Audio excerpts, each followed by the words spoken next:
Dua hukum tidak bisa baca Al-Quran. Membaca Al-Quran perintah Allah Subhanahu wa taala langsung. Sebagaimana Allah Subhanahu wa taala berfirman, "Bacalah apa yang telah diwahyukan kepadamu, yaitu Alkitab, Al-Quran, dan dirikanlah solat. Sesungguhnya solat itu mencegah dari perbuatan-perbuatan keji dan mungkar. Dan sesungguhnya mengingat Allah Subhanahu wa taala, solat adalah lebih besar keutamaannya dari ibadah-ibadah yang lain. Dan Allah Subhanahu wa taala mengetahui apa yang kamu kerjakan." Quran Surat Al-Ankabut ayat 45. Terkadang banyak kita melihat seorang muslim yang tahu bahwa kitab sucinya ialah Al-Quran, namun tidak bisa membaca Al-Quran.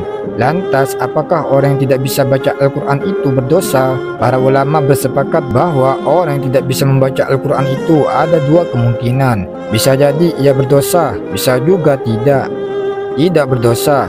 Hal ini berlaku bagi mereka yang sudah berusaha dengan sungguh-sungguh untuk belajar membaca Al-Quran. Hanya saja Allah Subhanahu wa taala memberikan takdir yang lain. Takdir Allah Subhanahu wa taala membuatnya tidak mampu untuk membaca Al-Quran. Ingat ya, tidak berdosa ini hanya berlaku bagi seseorang yang sudah berusaha belajar membaca Al-Quran dengan sungguh-sungguh. Hanya saja memang benar-benar tidak bisa berdosa.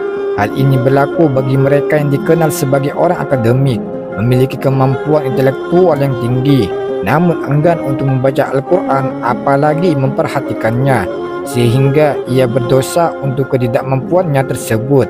Allah Subhanahu wa taala telah memberikan akal kepada kita untuk mempermudah jalan hidup kita, sehingga kita mampu mempelajari Al-Quran.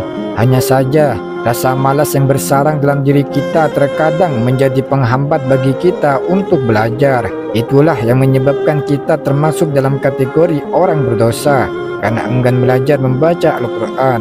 Wallahu a'lam bishawab.